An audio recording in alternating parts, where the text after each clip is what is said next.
going to be talking about mental well-being and self-care. I tagged the thumbnail of this Mhm. video, "Your peace is priceless," because it truly is, but there's a lot that goes into creating that peace. So we're going to talk about that today. Before I continue with intros, I'll let you say hi, Sierra. Hi, everyone. I'm super stoked to be here with Amanda. We haven't talked for a little while, so I'm like, this is going to be super juicy. It's gonna be amazing. And I met Sierra years ago when I had just started my business, and she was my intern, my social media intern for a little while. Yes. And we've been in touch over the years, and I've been following what she's been doing. She's a lifestyle and self-care content creator. And she also has a career that is really relevant to mental health. So she's a adult mental health targeted case manager.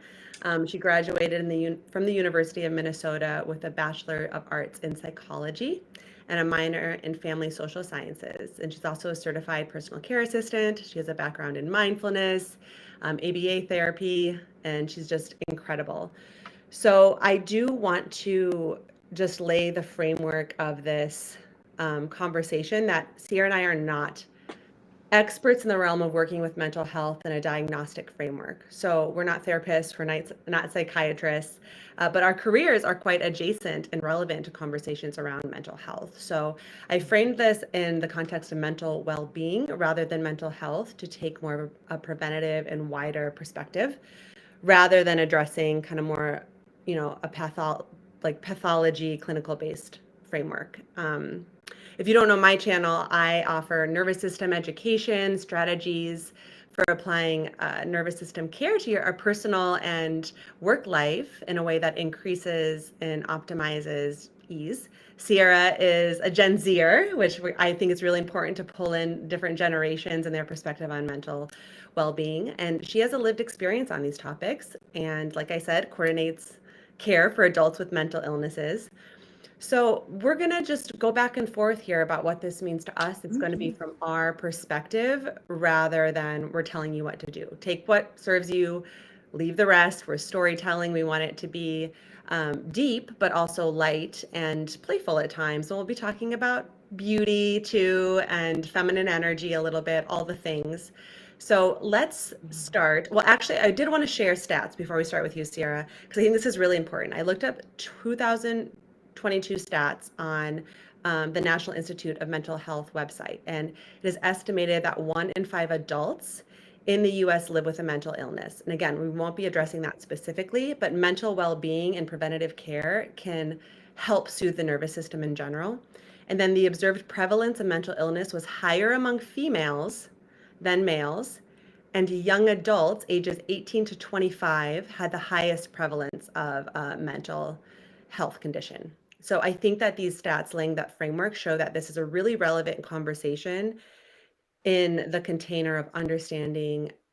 We think of physical well-being. Well, also it's important to think of, mental well-being, and there's crossover here, and we'll dive into that. But let's start. Sierra, tell us a bit about you before we get into all the topics. Anything you want to share about you as a person, your upbringing, who you are.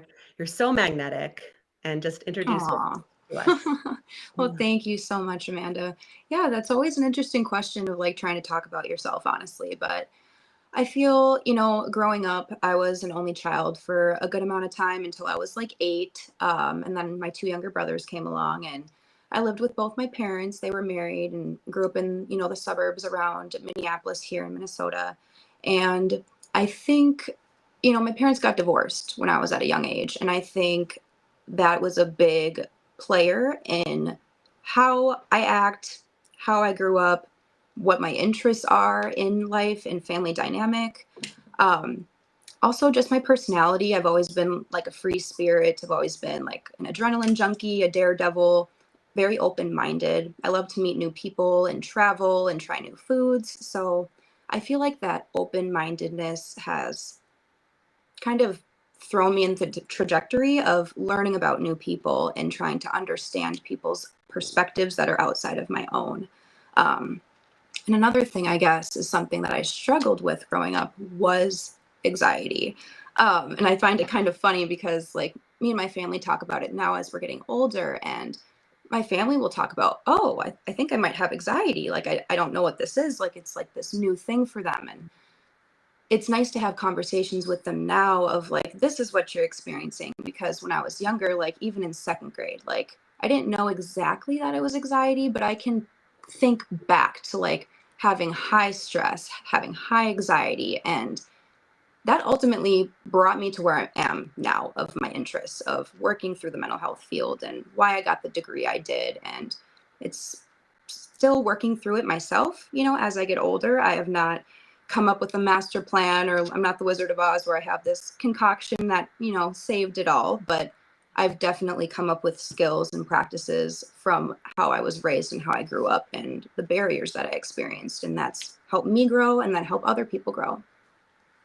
Amazing. And similar, in the vein of my story of how I experienced these high levels of anxiety right out of college, after founding a nonprofit. And then that spurred my career now, coming back to my love of neuroscience and now understanding the importance of nervous care and mindfulness and that intersection. So sometimes the things that are our greatest challenge can be the fruits that we offer the world. And thank you for sharing that. And I remember you being so curious and open-minded when you reached out to me.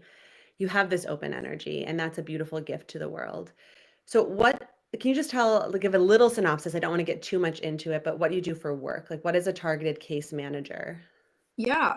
So targeted case management is basically like a mental health case manager. So the population that you work with is people that are diagnosed with serious and persistent mental health illnesses and co-occurring substance use disorders. So I landed in this line of work because I wanted to dive more into the mental health and working with that population of folks. Um, Usually you balance like a caseload, so it's like 30 people you would work with, and it's very individualized. So how you approach it is connecting them to resources that might influence any aspect of their life. It can be doctors, it can be housing, food, really anything. And that's something that drew me to that line of work was, I like to say, like the holistic aspect. They liked in at my work, they call it like person centered, which it very is much is. Mhm. But I also view it as holistic. And so that's what drew me to it. Mm. And now actually, I got promoted a little while ago. So I'm now supervising the program. I've been doing it for about 4 months, and it has definitely been a learning curve. You want to talk about stress and anxiety, that in and of itself was something.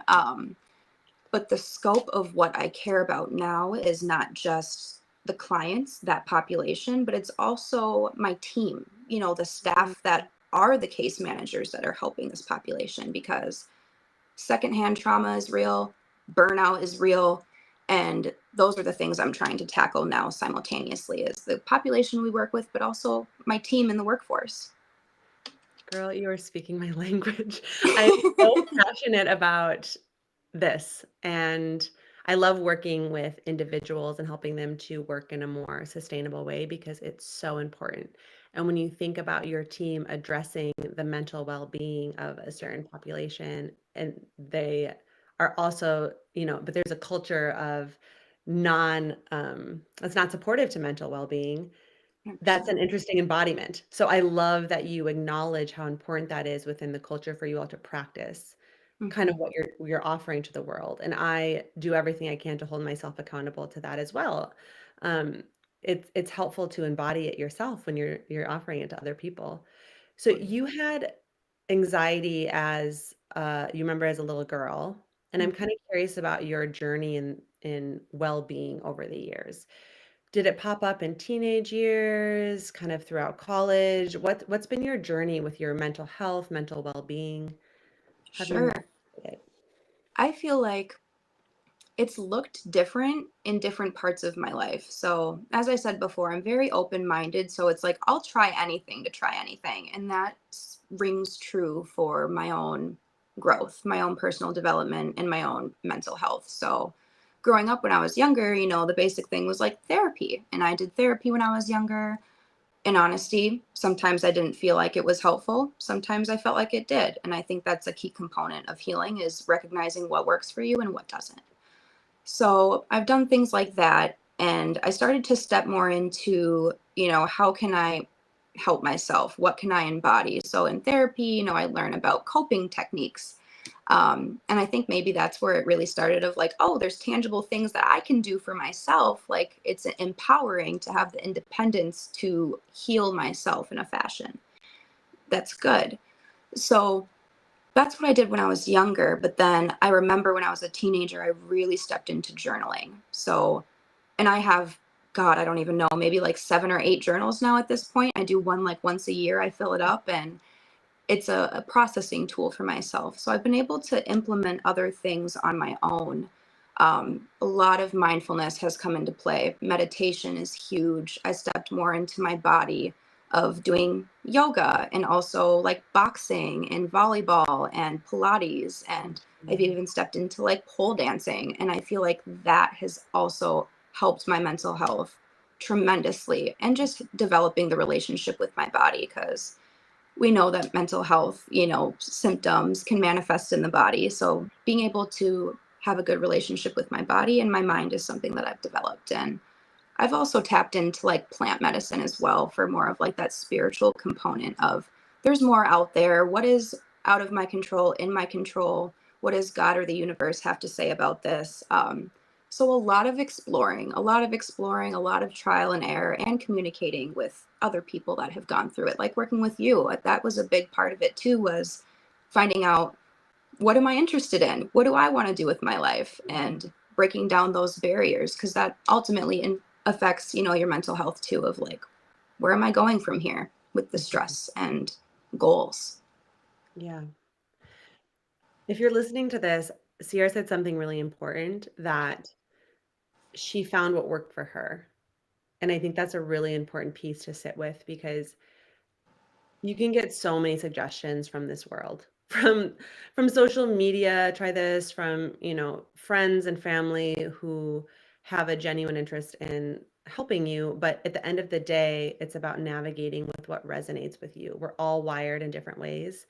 And when I work with my clients in terms of embodiment, they're all different. Some of them really enjoy connecting with their body by taking a long walk out in nature. Some prefer to go to a dance class. And so I work with them to figure that out. And I think in terms of taking care of health and taking care of mental well-being, trying a lot of things and having that endurance to try and then noticing if it resonates or not and holding the things that do resonate. I learned, gosh, a long time ago that I am at my best when I can practice yoga 3 times a week. And I amp that practice up if I know that I have like a stressful week ahead. I make sure I go more because that to me is just the bread and butter. It's like my supplements for my mental well-being. I feel clear. I feel like I can handle more. And I learned that a long time ago. I also now learned that, recently in the past few years, that cold plunges, it's my reset. I Ooh. love cold plunge. It just completely revitalizes all my senses, resets my nervous system. So these are my tools. Some people don't resonate with a yoga practice. So they might, go to a pole dancing class. So I love that you named that it does vary from person to person, and it's important to know what works for you and what doesn't. Um, 100%. yeah. Did you ever find things that didn't resonate with you in your journey? Can you think of anything right now? Um, Yeah, actually, I'll go back to the therapy. I remember wanted to start therapy a couple of years ago, and I realized that that wasn't what I needed at that time. And I think it's important, especially with, when you go to doctors and things like that, to be able to recognize that it's okay if you're not at that point, or maybe that person what didn't resonate with you, or just the type of therapy. So there's also, even like with yoga, for example, there's so many different types of yoga. So it's like you Yeah. got to break that down as well. But um, in truth, I feel like things don't resonate at different times. Like I'll go a couple of months without journaling, but then I'll pick it up for 2 months straight. So it's very fluid for me, but I don't think I've come across something specifically that doesn't resonate. Yeah. That's great because you let it go when it doesn't, Yes. which is a good Yes. skill to have. We have Coco in the stream who says, I see you, Supervisor Sierra. Hello. Thank you. Oh, I miss you. Thanks for joining. Everyone should go follow Unapologetically Coco's channel too. They're amazing and they share content regarding embodiment through dance and mental well being too. Mhm. So I'm curious. I mean, this is conversation is framed from the perspective of, someone in the Gen Z population. Hmm. What are any sorts of like challenges or obstacles that you see your peers facing in regards to mental well-being? And do they seem to be the same or different than other generations, like before or after you? Sure. So I think, and me and my friends talk about this and, coworkers and things like that. But I think something that sticks out to me of a struggle is like hustle culture, Yeah. and that hustle mentality. And don't get me wrong, I love to surround myself with go-getters. Like you got to know what you want, you got to work for it, you got to take action steps to reach your goals. And I think nowadays there's this push, and I don't know, I think there's two sides of it. People want to do it for themselves, but externally, with the way the world is, the way the environment's set up, the economy, I think there's a lot of pressure for people to feel that they don't have a choice.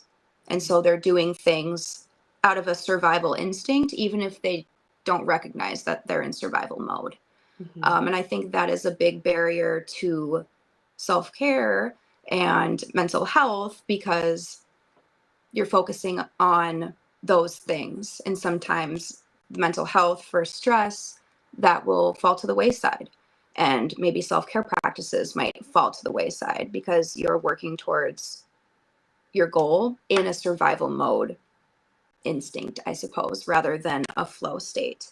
Um, I think another barrier too is just social media too. I think it'll be interesting to see the research on, how it affects everybody. I think now that we're very overloaded with information, sometimes it's hard to process, and that can ultimately leave people to want to quit or slow down or isolate or compare. And I think a lot of self-esteem comes from that, and a lot of motivation and discipline can be driven off of, social media in a negative way, potentially. Yeah, I agree. And it's so new in It comparison with is. the species of the human species, right? Like our relationship with technology is just newborn, and we just really don't know the effect that it's having on our brains. I mean, I've seen it in my lifetime. I barely remember life without the internet, but I do have a memory of it. And so just the change that I've seen in my lifetime, and evolution takes longer, the process of evolution of giving birth to new genes that will survive or not survive. Like we haven't caught up with technology is what I'm saying. So Right. I think that's huge. And I also heard you say hustle culture and digital technology. Um, Hustle culture, I love what you said about working, like you can work hard, but work from a place of survival or flow. And if you're working from survival, let's talk about what that feels like in the body. So what happens in the body when you're working from survival? What do you feel? Hmm. Yeah. For me, like, and I notice it's a very, I guess, automatic thing for people where it's like, oh, I gotta like stop myself from feeling these things. But I think for me, it's very, it manifests physically. If I'm in survival mode, I'll have racing thoughts. I'll actually forget things. Like I'll notice my memory is worse than it naturally is. Um, I'll feel more hazy, like thoughts aren't coming to me the way that I want them to. And I feel really displaced in my body, Mhm. um, of like some jitters, or I'll get like anxiety rashes. I love that because then everybody knows what's going on, right? Like, so that's where it manifests for me, um, with the stress and the anxiety. This is where forming a relationship with the body can be really important, tracking the body and knowing when you're activated. Because stress isn't a bad thing, right? Being in a state of activation, it does give you energy, but all of your focus is displaced from within you to outside of you. That's how survival state works, because your body is hyper focused on running from danger or running towards food.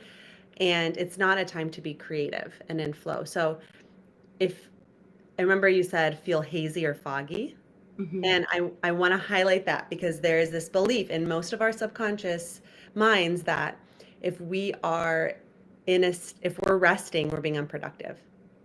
Okay. Yes. Actually, if you're resting, if you take 15 minutes to reset your system, that fogginess and haze will most likely, I mean, everybody's different, lessen, and you can have a mental clarity and come with more productivity to the rest of your workday. So it's really important to realize that this state, we think because we have all this adrenaline and energy, but it's like this jittery, out of body, um, not super clear, big picture oriented energy. It's Mhm. good for maybe responding, like firing away at emails, but it's not good for this big picture strategy for how to move your business forward or how to work, in a cohesive way with your team for things like that. So rest is productive. Um, Very much so. yes, I want to touch on the digital aspect of this. So Yeah. what are your thoughts on like a digital detox? Do you think it's helpful, not helpful? Does it create more anxiety? Does it cause you to binge after you do it again? Like, how have you navigated with this? I feel like I guess it's different for every person. I've definitely had conversations with people about digital detoxes, and I've some people have been like, I don't need one. I have a fantastic relationship with social media. Like I don't ever feel like I need to take a break, and I think that's powerful when people are able to do that. Yeah. For me, I've noticed that I do need digital detoxes. One, because I have an addictive personality. So TikTok is, if it gets too funny, I'll be there too long. And so just having those barriers. Um, but on more of like a serious note, I have found myself, even now, which is, kind of sucks to admit, but I like to put light on it, that I'll find myself comparing to other people, or I'll be like, oh, they're traveling to this place and they're doing this, and oh, I'm stuck at work. And you can Huh. get yourself into this pattern of comparison, even Yeah. unintentionally. Yes. Um, and I like to think of how much time am I spending looking at other people's lives rather than actively engaging in my own. Yes. So if I feel like I'm spending more time on a Saturday looking at other people's lives and not doing anything for myself, and I'm doing that consistently, it's definitely okay to have a day like that. But if you notice your behavior of, oh, I need to rest, for example, and I'm just doom scrolling, that's how I know that I'm developing a more negative relationship with social media. So I'll take detox breaks. I feel like I haven't had one in a while, and in truth, I might be actually ready for one, because I feel like once I do that, then I'll just have this like explosion of creativity and ready to come back online. Hmm. I want to lean into the conversation on comparing Hmm. and jealousy. I Yeah. think this is a big aspect of mental well-being and holding mental well-being. How do you work with that in your own world, right? So you see that you said that you take a break, but do you ever try to shift your mind around? You pause. It's so hard, right? You're scrolling and it's almost an addict. It's designed to be like that. So Yeah. you're checked out. We know in brainwave frequency, you're in a lower brainwave frequency state, which is almost akin to hypnosis. I've been in. It's almost like you're stuck. It's like you're a sticker and you're just stuck to the screen and you just can't stop. It's kind of frightening, to be honest. I'm like, Yes. what is happening right now? Why can't I tear myself away? But it sounds like you do have a self-reflection around that, but I just feel like this is so big, not for Gen Zers and just for people in general that they compare. Do you have anything to say in regards to that comparison aspect and how one might work with that?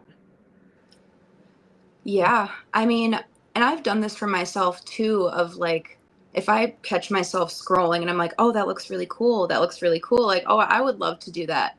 I'll just stop and be like, well, hey, what can you do then? Like, if that's something you want to do, what is a step that you can do to work towards that? Like, for Yeah. example, if I'm just watching, I'll end up on workout TikTok all the time. And I'm like, wow, they're just really like, look at them. They look so healthy. They look like they got a good relationship within gym. They're recording in the gym. Like, wow, that's crazy. You're bold. Um, but then I took a step back and I was like, well, can I do that? Or can Mm, I do something similar to that? And then that's reframing it from getting stuck in the loop of watching other people doing it and figuring out, okay, what do I like about that? What's attracting me? What's enticing about that? And how can I implement that into my own life? Mhm. That is Using it powerful. as inspiration. Yes. So rather than I don't have that, feeling the lack of it, this is the mindset shift of Mhm. saying, that is really amazing. It's inspiring. What are the steps I can take to do something like that? Right. I know for me, something I like remind myself of is that social media is a curated avatar of a person. It just is. Hmm. It is little snapshots, mostly highlighted aspects of who they are. And that there's so much more behind that. And I've had friends who have been, social media influencers. They'll go on retreats with some of these people who are also social media influencers. And there's so much more behind the surface of what people are presenting. And so I find that if jealousy pops up, I just step back and I just say, this is an avatar. I mean, even a filter, right? Even putting a filter on something or just now AI is a whole thing. I just remind myself it's avatar. It's not, I don't know the person, I don't know the whole story. And I think creating consciousness in that way helps with that. I'm being left out or I'm being left behind or this person's more blank than me or Yes. stopping that ruminating pattern of going down that spiral. And it's like I'm feeling like body wise, I feel my backspace right now as I'm saying that. And like my eyes just they go beyond the screen, right? But that's the embodiment. It's like if you can just get your eyes out of that narrow focus, which nervous system wise, that's fight or flight, and you can zoom out and just say, wait, that's actually not real life. There's an aspect of that that inspires me, and I can work towards something like that, but there's more to the picture. Always. Yeah. Yeah, that's great. Um, trying to think if there's anything else. I think it's just so relevant to generations who've grown up with technology to talk about this because it's a huge aspect of mental well-being, not just the blue light, not just the fact that we're sucked into screens, the comparison of it, the like presentation of a certain life aspect of it. I know it's taking a toll on teenage girls and social media. So Mhm. I want to address it as an boundaries around social media, right? Yes. So, okay. I want to go through on a little bit of a lighter note here, self-care habits. So I want to go through the physical, mental, and spiritual aspects of what you do in these categories. And if you're tuning in live, feel free to share what you do in these categories as well. So Yeah. we can brainstorm together and start that process of this works for me. Oh, I want to try this. How do you take care of your body? Like, how do you keep your body feeling good? What's the physical aspect of your self-care routine? Sure. I feel like there's different ways to look at this. And I think this is like when people think of like health, they might think of this, like the physical health. But I sleep. Sleep is a huge thing. The basic ones like sleep and moving your body. Like we talked about before, I'll try different ways of moving my body for what I feel like I need. So Mhm. stretching is a huge thing for me. One, because I know the stress manifests in my body and I do this. Like I literally like find myself going into a shell. So like opening my body up and stretching it out and having movement really helps me combat that. Um, and then also just like basic physical needs. Like I remember when my dad told me, like his dad would tell him, like, Reese, all you gotta do is, make sure you get up, brush your teeth, wash your face, and comb your hair. Like if you can at least do those three things, like you're golden. And I thought it was kind of silly at first, but it really stuck with me. I was like, you're right. Like if I can get up and I can do those three very basic things to take care of my physical body, that's Mhm. going to set me up for success to move throughout my day. Yeah. Just because I feel cleaner, but also I'm doing something for myself. And I think that's where people get caught up too, is like if it's not this big thing, it doesn't matter. Yeah. When in reality, I think it's quite the opposite. It's the small habits that matter. Yeah. So even as simple as brushing your teeth in the morning, like if you struggle to get out of bed, like just brushing your teeth is a huge win because you're able to build up on top of that. So I'll just do main things like that, but I love doing face masks and getting my nails done and treating myself as like a princess, like how I think anybody should Mhm. treat themselves every once in a while. Um, but yeah, sleep, movement, and then just taking care of like how I physically look because I value that. Yeah. Yeah. And just to touch on the brushing the teeth aspect, there's so much research around how oral hygiene and oral health is so important, connected to the gut microbiome and everything. So just Okay. that, you brush your teeth, you're like winning, like Okay. See, science backs this up, people. and I also heard you say pole dancing, which is Mhm, that sounds like a very sensual, feminine movement, strengthening dance, which is probably empowering. I know you and I have loved going to the gym and strength training mhm, recently. mhm, That's something that I've gotten into ever since having my baby, and I love feeling my strength. Now, I also know it's really important for me to stretch and foam roll after because mhm, I want to keep my body really open too. Like I like that I'm soft and fluid and open, mhm. but I know strength training 3 times a week, listening to a podcast, which we're gonna get into the mental well-being in a second, is really important. What else did you say? Did you say walking? You didn't say walking. Oh, I said just moving my body. So I Moving. like what you said about the lifting too of feeling stronger because that was something I almost got addicted to. Of like, oh, I love the how strong I feel like I'm getting, Yes. like the growth in that Yeah. aspect. And then I did the dancing to have more like feminine energy and to feel sexy and to try, try something completely new. Yeah. Um, yeah, Yeah.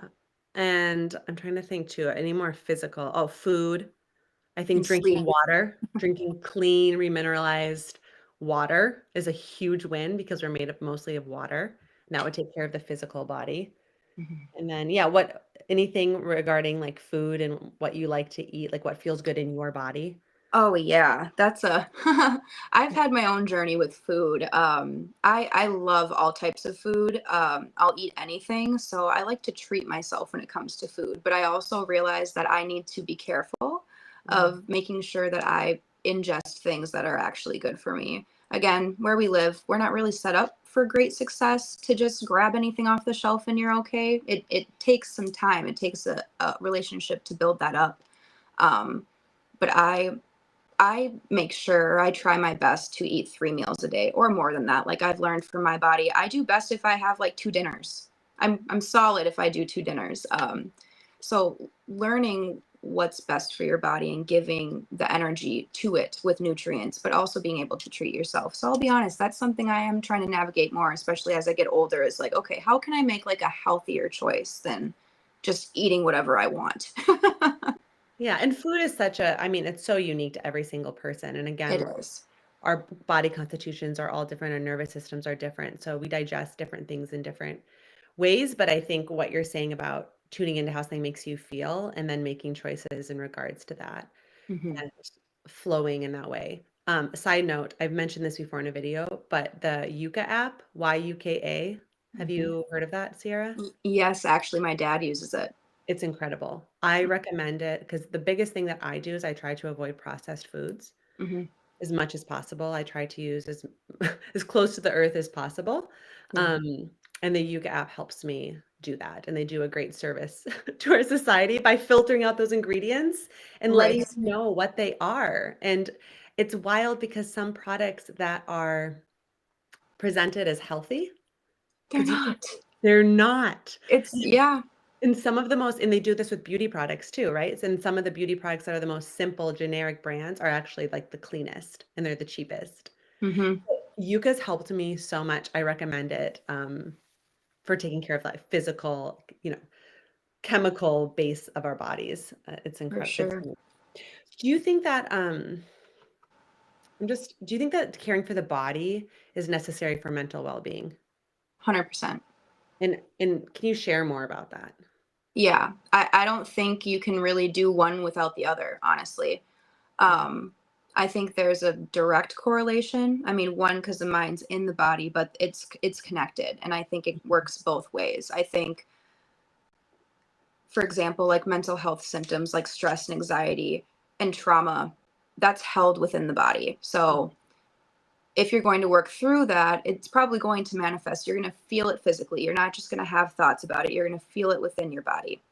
And vice versa. If you're having, let's say, like chronic pain, that's also something I'm really interested in is like chronic pain and developing a relationship with pain. that directly influences mental health. I mean, there are so many clients of mine too, or even just people in my life that as you get older, you have like back pain, for example, that makes people depressed sometimes or anxious or Mhm. stressed. And that's either directly because of the pain or because it's limiting them with what they want to do with their life. Like if they have to go on disability, for example, that's a life altering thing. So it goes both ways. And I don't think you can do one without the other. I Yeah. think it would be interesting to try to do that. Um, but I think being able to have a practice of working with your mental health and then having a skill set of how it shows up in your body is ultimately going to be the way to heal them in tandem. So if you're just working on your mental health, it'll show in your body. Yeah. Yeah. I agree with you in my experience of my body that as I connect and sometimes if I just go to, so if I go to the gym, for example, I don't really have to think my way through anything. I just feel the endorphin high afterwards. I feel better simply by Hmm. going and lifting. Hmm. Same if I get out of a yoga practice and at the very end in the resting pose, I'm like, I'm reset. A cold plunge. I go, if I approach, and this is my whole thing, a body-based framework and how I coach clients and how I navigate through my life. But I go, it's like the body up, and then we go into the mind after that. But if we can get the body to kind of clear, reset, then the mental stuff gets it's almost like you approach things at a different level, because the nervous system's in the whole body. It's not just the brain. We have the No. brain and the spinal cord and all the nerves that branch. So the brain is in the body, actually. So Yeah. you're working the nervous system, you're working the brain by working through the body. And I want to just highlight that in this conversation that we can absolutely take care of our mental well-being by finding a practice and a way to be in the body that Mhm. feels good, that I feels feel helpful. like I'm not sure if this has ever happened to you before, but how it showed for me is one time I was on the Stairmaster and I was doing it for like an hour, which was great. But towards the end, I felt myself like I almost started crying. And I don't know exactly why, but I realized I was like, okay, this is like an emotional release. Like it's like the Mm, doorway between my physical body and everything else that was deeper, my mental health, my thoughts, my feelings. Those were starting to show themselves as I was in flow in my body. I think that's truly what happened is like I was in flow in my body, I was connected, I was focused, but then it just created this space, I guess a safe space maybe for emotions to come up and process. And I think that happens to people sometimes. They're like, "What is going on? Like yeah, something's wrong with me." And it's like, "No, like that's your body processing things because it's sitting in there." yes. So, I've noticed that happen before. Yes, yes. Let's go into the mental self-care habit. So how do you take care of your thoughts and your emotions? What kind of things do you do to feed your mind healthy nutrition? Sure. I've mentioned this earlier, but a huge thing for me is journaling. When I first started journaling, it was definitely more of just like event session. I just like throw everything on the page, and that in of itself is processing. Is just like word Mhm. vomiting, brain dumping on a page.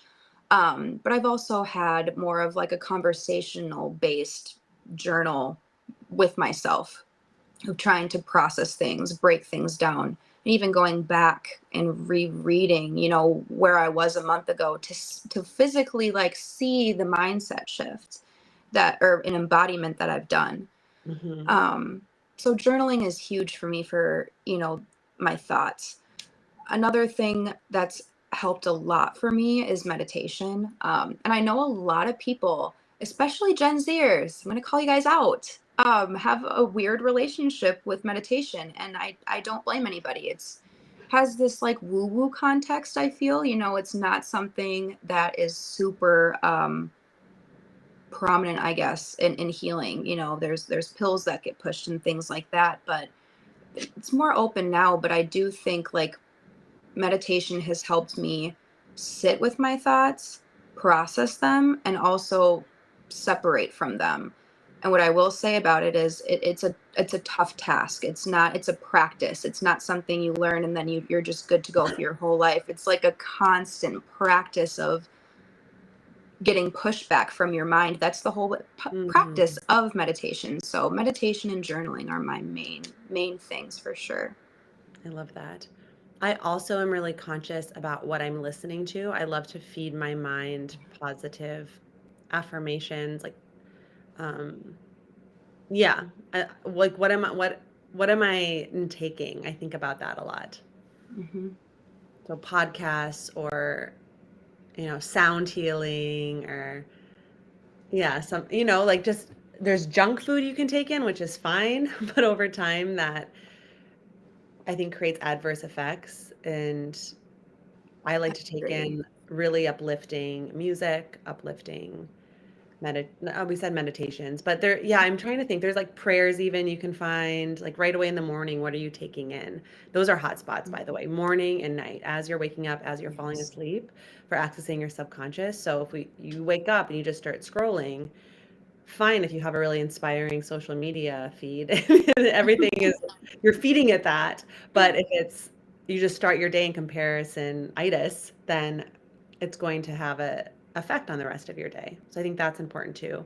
For sure. Um, Mental health, if therapy resonates with you, having someone who's a mental health advocate for you and Hmm. you feel comfortable with, having a secure attachment to them over time can be really, really good for mental self-care. Processing through big T trauma. I've done quite a bit of that throughout different practitioners, professionals, and that's been huge for lifting me out of states that were going on in my body that I had no idea I was holding from childhood. Um, yeah, any other mental health, self-care, brainstorming, because it is connected to physical. So the physical stuff will influence the mental. Hmm. We can talk about spiritual next. Yeah. So, what sorts of things do you do to connect?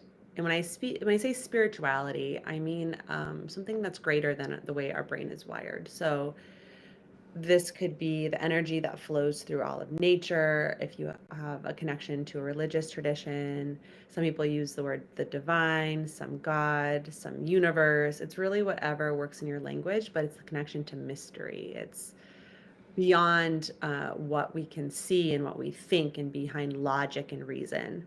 So, what are some things that you do to access your spirituality? Sure. So, and that was a big reason I think I was drawn to you, Amanda, and like was science and magic. It was like, what is the connection between science and the unknown? And that was kind of what drove me, in mental health. A lot of it's very science based, but there's fluidity in there. There is a spiritual component. So I'm glad we're talking about that. Um, and I like that there was, a differentiation between like religion to the way I view it is my energetic body, and it kind of ties to social too, because we can siphon other people's energies and not even understand Mm, why we're feeling the way we're feeling. And I feel like that's a key component of if you're feeling some type of way and you're not sure why, that it might not even be your own energy that you're experiencing. mm, And I think that's something that's not talked about a lot is, the rub off of that. So it's very similar to what I've said before, but a lot of it is like the journaling, and I'll do prayers with it too. And I like to do rituals more, I'll celebrate, the seasons, not just like religious holidays, but more like seasonal holidays to connect with nature, to have more of this one-on-one connection with my higher self. I like to view it as my higher self, the divine, God, however you want to say it. It's all the same to me. It is that connection to something greater than yourself. Um, so yeah, I really like to do personalized things for it, but I also like to go to groups. I haven't done one for a while, but I've done plant medicine before. I've done combo, which is like the frog secretion, and that was a way to have a safe container. I want to make that clear too. It was a safe container with a practitioner, kind of, like a therapist, someone that knows what they're doing to mhm, guide you through a communal experience to expand your connection or your understanding with consciousness. mhm. And that can get a little deep and or can sound a little woo woo for some people, but that's why it's just up my alley, because there's that mystery behind it. So I'll do things like that, but then just at home, I'll just talk, even as simple as just speaking, like out loud to the universe. I do that every day. And that's part of when I wake up, it's part of my routine to set myself up for success, or ask for what I should be looking out for that day, or how can I better myself that day? Just simple communication with Mhm, nobody, but the universe is something I'll do daily. mhm. I find that when I feel spiritually connected, everything else is better. Like, if I can connect to those rituals in my own way, um, everything's a bit brighter, more vibrant. So it's a key component for me in my mental well-being is what's my connection like to spirit. And I've done prayer journaling since I've been a little girl. So I'll wake up and write, dear God, blah, blah, blah, blah. Hmm. I love reading spiritual literature, like mystic poets like Rumi or Hafiz. Hmm. I've been reading the Bible again. I love that. I love reading inspiring words, listening to like music that helps me feel connected to God. I love watching the sunset and the sunrise. I feel like this really deep connection to the universe in those moments. It's like, whoa, that's a really like it's timeless, right? It's like time stops. Hmm. Trying to think of other ways that I connect with God. Through dance, I felt very, very connected to spirit when dancing sometimes because it's a state of pure surrender to me. Hmm. I find my spiritual connection through embodiment a lot, actually, which is interesting because there's a lot of teachings of up and out of the body, like transcending the body. But I Hmm. also have found so much connection through the body, and Like I love, grounding deep in it. yeah. What were you starting to say? Oh, like grounding deep in your body. It's almost the opposite. Yes. I love that you mentioned community. I can't believe we didn't bring that up for mental well-being because that can be a huge aspect for mental well-being is to Hmm. find community and relationships that are nourishing and supportive.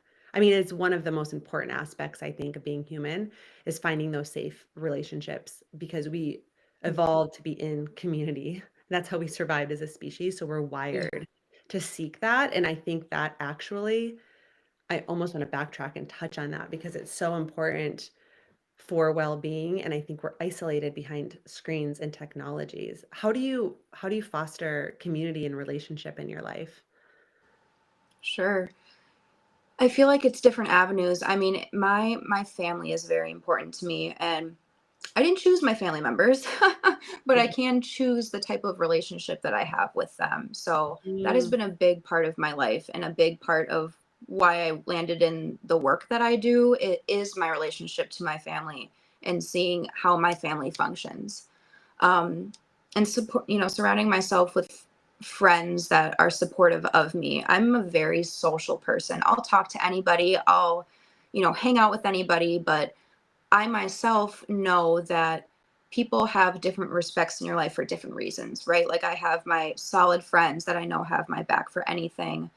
And then when it comes to even like, what do I want to do with my life? Like, for example, content creating, like I should surround myself with content creating people so they understand me and I can learn and grow from them. mm, And then in work, setting the relationships, fostering rapport that is beneficial and positive while also maintaining boundaries, I think is something that's new too. And I feel like it's easier, with work to potentially do boundaries than, let's say, with like your personal life, because I think it's safe to say that most people have more emotional attachment to the people that are in their personal life. So those boundaries are easier crossed because of that emotional attachment. mhm. And that's why community is so important, is because we care for one another, and it's important to be independent. But I like what you said. It's like we were made to be communal creatures. We're supposed to lean on each other. And I Yes. think that's another, not to backtrack, but to tie it Yeah. into what we were talking about earlier with Gen Zers is, and people that are older, is there's this mentality of like pull yourself up by your bootstraps and like do everything yourself. And I think that mentality can be hurtful if used wrong, because we're social people. We should be able to lean on each other whenever we need to. 100%. I feel so passionate about this, especially recently with having a baby and becoming a mom. I Yes. was put in the most dependent state in many ways that I've ever been in my body and my psyche and my hormones, because a baby was depending on me. So I needed to depend on the people around me as I made the adjustment in a really deep way, which felt scary, but I saw the value of that. And I think that our Western society values independence over interdependence. When interdependence, there's other cultures that value interdependence. Yes. And there's so much richness and leaning on each other and being leaned on. Hmm. And let me tell you, I think that the greatest personal work we can do is in relationship. The greatest self-evolution can come from being in relationship, having mirroring each other, having stuff come up, talking about that stuff, growing because it confronts you with everything within you. And I love what you said about, I didn't choose my family, but I'm choosing how to be in a relationship with them. That's a beautiful example of you're choosing independence with an interdependence. Hmm. So you're your own self. It's not this like, I'm losing myself in this. I'm me. I'm making choices, but I'm choosing to be in relationship still and to show up in family and community. So I just Exactly. think we've lost that. Do you have any, within your peers, I've heard, gosh, I was talking to my son's babysitter recently, and she had just graduated from high school, and she said that so many of the kids are just on their phone in class, and they just don't know how to talk to each other. Hmm. And I think that would create a mental health, mental well-being disaster in my mind, Yes. like losing the social skills. Do you find that that's the case with your peers in Gen Z, or have you all, you can't speak on behalf of everybody, but in general in the culture, do you feel like there's been a ability to maintain social interaction while still being in the digital world? I think my generation has done a better job of being able to have balance of not being on your phone all the time. Yeah. And I don't know if it comes down to, I mean, I'm almost 25, so I have some friends that are like, I don't use Snapchat anymore. Like, I don't need Snapchat, but I use Snapchat. So it's all like a personal thing. But I know, like, as a teenager, you have to have every app, right? Like, why aren't you? Why aren't you on every single social media app? Why don't you have two accounts? Like, what are you doing? And I feel like that's the mentality that a lot of kids have is like, oh, they got to keep up, right? They got to keep up. There's FOMO that happens, and I think that's just natural from being a teenager. You're trying to Mhm. figure out who you are. You're trying to figure out who your friends are, who you want to hang out with, what do you want to do, what your interests are. So you're on social media a lot because that's how they function to communicate. But also what I will say is I feel like a lot of the kiddos are kind of forced into using it. I mean, if you look at them going to school, they use social media in school. They use technology in school. Like over pencil and paper, they use a laptop. So it's like, even if, you know, teenagers had the choice to try to step away and have boundaries, I think it's harder now more than ever. Because when I grew up, I was writing stuff in a notebook and I had 5 textbooks in my backpack. Like Yes. you felt the weight of it. Yes, yes, you did. Now it's constantly at your Yeah, fingertips. yeah. So I think that's where it's really different.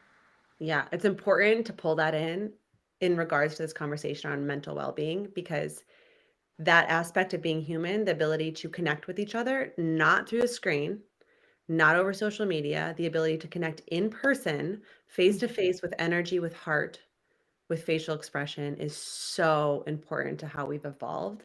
And it's so important to maintain that for mental well being. It doesn't have to be this. In fact, if we're connected to too many people, that's overwhelming.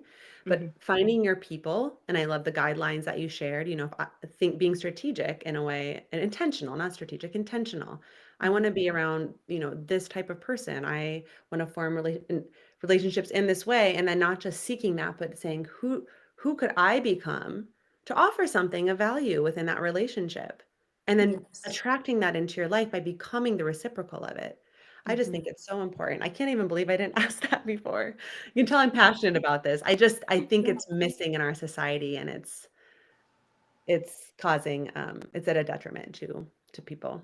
Oh, it definitely is. And I'll even tie it back to spirituality quick too, of like we're all interconnected. So it's like, and you can see it like more on a big scale, like when politics come up and big things that affect everybody, it's almost like you can tell, you feel the pull more. So, and that's a clear indication that we're social beings, because in Yes. my mind, my beliefs are we're even connected on that energetic level. Yes. Yes. Wow, the time has flown. Yeah, I yeah, it want has. to kind of end with talking about some of your beauty rituals because you have so many fun beauty Yeah. rituals. And there's a lot of people who follow my channel who are really into feminine energy and beauty and radiance. Will you just brush on some of the things you do to um, adorn your body? Yeah, yeah, I love this. And honestly, I'm gonna kind of laugh at myself for a second, because I'm like the low maintenance friend. Like, I have friends that love beauty and fashion, and I'm all for it, but I'm definitely more of like the low maintenance type of person. So I think maybe I'm a good example of keeping it more simplistic. But I like, for me, something that I love is taking care of my skin now. Um, and this is tied to my confidence. Like, I grew up with acne, and I've had to go on Accutane twice for it, and that was a huge barrier for me to even put my face on a YouTube video, was how I looked. So taking care of my skin is something that I really love. I love doing like bubble baths, and I like to play around with makeup. I'm not crazy with it, but I like to accentuate my own features. And that's how I like to tell myself, is like, I'm accentuating what I already have. I guess along the lines of that too, maybe it's not like a beauty thing, but I love talking to myself in the mirror. I Mm. risk sounding like a narcissist when I say that, but I do believe in mirror work, Yeah. and talking to yourself and like hyping yourself up. And when you're getting ready in the morning, like, I liked what you said about affirmations, saying affirmations, talking to yourself like you would talk to your best friend. Yeah. That's what I'll do too. I love, and something I really like to dip into my feminine now, is to like wear matching pajamas. Oh, yeah. I know that's like random, but I'm like, okay, wait, like, I want cute jammies. Like, I don't have to just be cute during the day. I'm at home by myself. No one's seeing me, but it's for me, right? Like, those are the things that I'm doing for myself in my own time to feel more beautiful, to step into my feminine energy. I love playing with my hair. I'm growing my hair out and trying to do new things with it. I find that really fun. So yeah, just experimenting and being flexible and trying new things is how I've been dipping into, my beauty and my self-care and feminine energy. Mhm. And on your TikTok, you do lash extensions, right? Yes, Mhm. that is something new too. And a year ago, no, you would not catch me doing that. That was not me, but I do it myself now. I was like, I can't rationalize getting someone else or having someone else do them. So I learned to do it myself. It was very empowering. And yes, I feel very, very feminine when I have those on. I can conquer the world when I have them on. Lash extensions are the best. Yeah. So, where can people find you? Where would you suggest they connect with you? Yeah. I'm like, I forget what my handles are, but right now, TikTok is probably the best. I'm posting on that more. I'm going to be stepping more into YouTube as well, so you can find me here, everybody. And I'd say Instagram as well. Amazing. I've linked all of that in below in the video notes. Beautiful. You'll find me down there. Is there anything like if you were to have listeners take one thing with them, remember one thing from this conversation, give one piece of advice, one nugget, Mhm. what might that be? One nugget. I'll go off of that. Sometimes, these conversations can be really big and it can feel exhausting. And even like practicing self care can feel like a chore. And I think that's where a lot of people get caught up, is like, I don't have time to do that, or it's not important. What I want you all to take away is, it's the small things, even the smallest thing you can do for yourself, like my example of brushing your teeth. That is self care. You're showing yourself love, and that will build up. So, any small thing you can do is a win when it comes to awareness and implementing practices to work with your mental health or your physical or your spiritual. Bite Incredible. sizes. Yes, bite sizes. And I want to add to that that there's something called the compound effect. And if Hmm. you haven't picked up that book, it just changed my view on everything. Basically, if you want to look at your life, look at each day. And so Yeah. if you brush your teeth every morning, you brush your teeth 365 times in a year. If you add brush your teeth in morning and night, then that's double that. So Yeah. think about how that adds and snowballs. And the same thing could go if you do a 5-minute meditation once a day. Think about how that adds up throughout a year, throughout a life, and how Mhm. that starts to create the fabric of who you are. So it truly is bite size. You don't have to go to an hour-long yoga class, though if you have that time and space, great, do it. That also adds up, that compounds, but it can truly be the small things. You wake up in the morning and you look in the mirror and you say, I love you. You're stunning. That's it. Do that 365 times a year or three, yeah, that's it. Yeah. Once a day, daily for a year. Like think about how that adds up and becomes who you are. But the compound effect takes time. So it's about committing to a small thing and doing it consistently. And if you fall off, you get right back in and you just keep doing it. But I like to think of it as adding to like a bank. Like you're just investing, investing, investing little by Oh, little I by love that. yeah, and it just adds up. And it's really because it's the act of doing it too. It's like that extra rep at the gym. Just add one more on. Think about how much stronger you're going to get and how much better you feel when you add a rep versus you take a rep away, right? It's Right. like that's kind of the mindset. So I love that you ended that way. Like bite size is so valid and it's so good to do that too, starting Hmm. small. Hmm. By the way, Ariana said, "Go Sierra" in the chat. Hey. So thank you so much for joining us and sharing your heart, your wisdom, your experience, your knowledge. I so appreciate you and I love watching how you've grown over the years and I love our connection. Please go over and, all of you listening and follow her on TikTok and YouTube. She's also on Instagram. Highly recommend. You're completely magnetic. You glow. Oh, You're thank so you. fun to follow. Thank you so much for having me on here. I remember us talking about this years ago, so I'm like, this is a blessing, and I love that we're able to have just a free flowing conversation about it. And I'm looking forward to expanding more into this work. Yeah, incredible. Thank you, Sierra. Yes, of course. And okay, let me just make sure we're not streaming anymore. Okay, good. That one's done. And then